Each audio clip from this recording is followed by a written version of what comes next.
All right, where to start? Well, probably where we left off. This guy.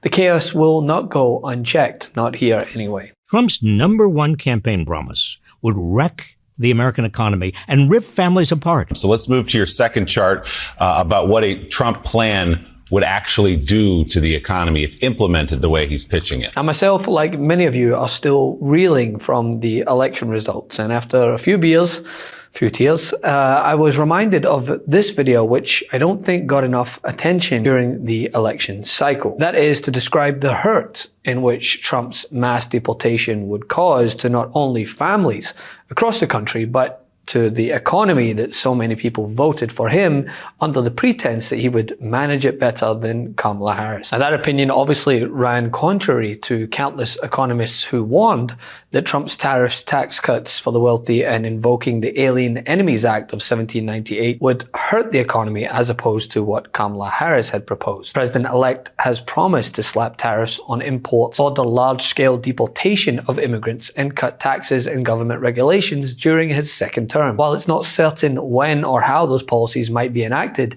this video helps summarize how mass deportation would impact GDP and essentially what it could mean for the US economy. So let's move to your second chart about what a Trump plan would actually do to the economy if implemented the way he's pitching it. Yeah, so why are these economists so opposed to Trump's plan? Because the economic effects would be pretty terrible. This is a study done by Bloomberg Economics, and they found that Harris's plan did not have much change in either the GDP or inflation, which in a sense is a good thing at this point. But look at what Trump's plan would do. Trump's plan would cut the GDP by 8.9%. And let me put that in perspective for you. This is roughly twice the amount that the GDP went down during the financial crisis. Wow. So we would be looking at something between a recession and a depression. And interestingly, as I'm sure people know because we've talked about this many times, the tariffs would cause certainly a part of this. But the biggest cause, actually, of this drop are the mass deportations that Trump is talking about, because he would take huge pieces of our labor force out of the country, send them back or send them somewhere else.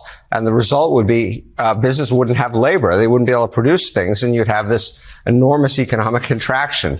So this is something we've never seen before in terms of scoring a set of policy proposals from a presidential candidate.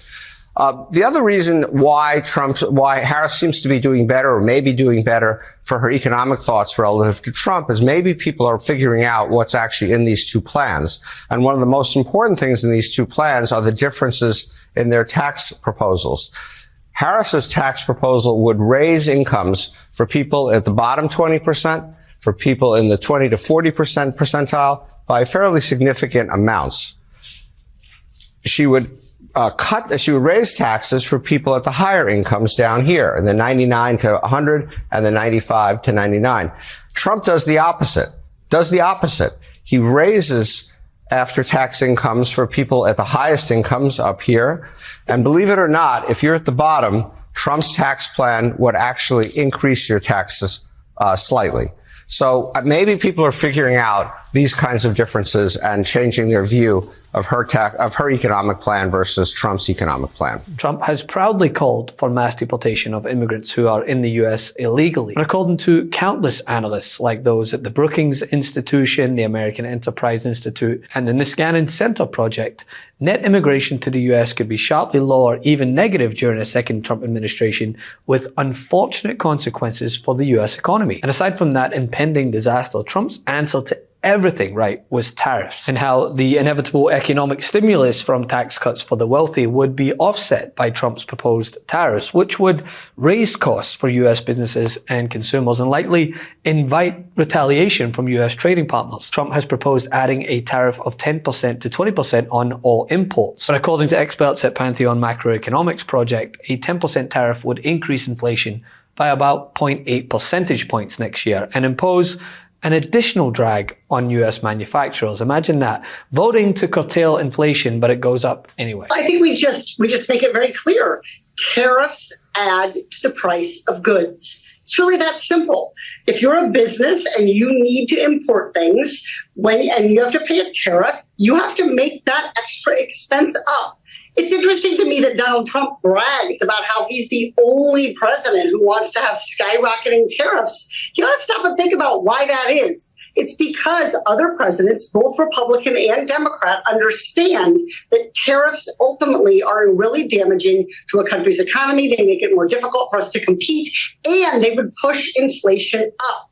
So Donald Trump's economic policy here is a disaster, and you don't have to take it from me. As you said earlier, Lawrence, Goldman Sachs, not exactly a bastion of liberal progressive economic policy themselves, have said that Donald Trump's tariff policies would cost our economy billions. Meanwhile, the Committee for Responsible Federal Budget estimates that Trump's fiscal policies will add an extra $7.75 trillion in government debt over the next decade. And listen, I get it, right? Your instinctual response may be, what good is knowing all this information now? People needed to know that before casting their ballot. Well, firstly, in almost every video I did reprimanding the former president over his bogus greatest economy claims, I would do my best to highlight how his plans would negatively impact the economy. Secondly, there simply wasn't enough effort across the board, particularly in traditional media, to not just present the case as to why Trump is an existential threat, but on core issues that Americans highlighted as being the ones most impactful when casting a ballot: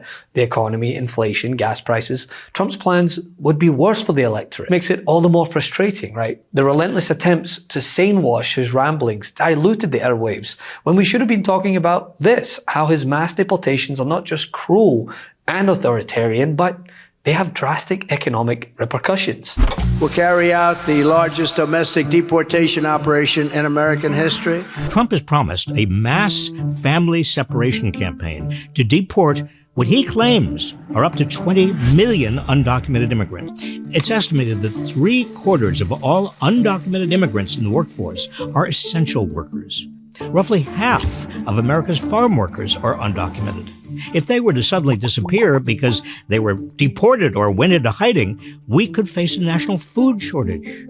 Over 1.5 million undocumented immigrants work in construction, often as day laborers. Losing them would result in immediate project delays and fewer available houses. That means higher rents and more expensive homes.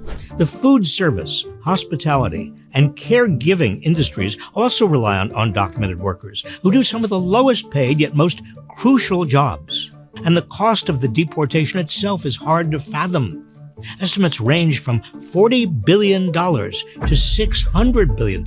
So yeah, now that he is inevitably going to have the power to implement it, we won't stand by quietly while he does. The voters deserve to know exactly what they signed up for. Should have never been allowed to come into our country. Nobody checked them. Nobody checked. Were they criminals? Were they from jails? We have them pouring out from jails. We have the worst criminals in all of these countries. 168 so far are registered, 168 countries. They're in our country, and they said, if you come back, you will be executed. You will be killed immediately. Not going to be easy, but we'll do it. Love this video? Make sure you stay up to date on the latest breaking news and all things Meidas by signing up to the MeidasTouch newsletter at MeidasTouch.com/newsletter.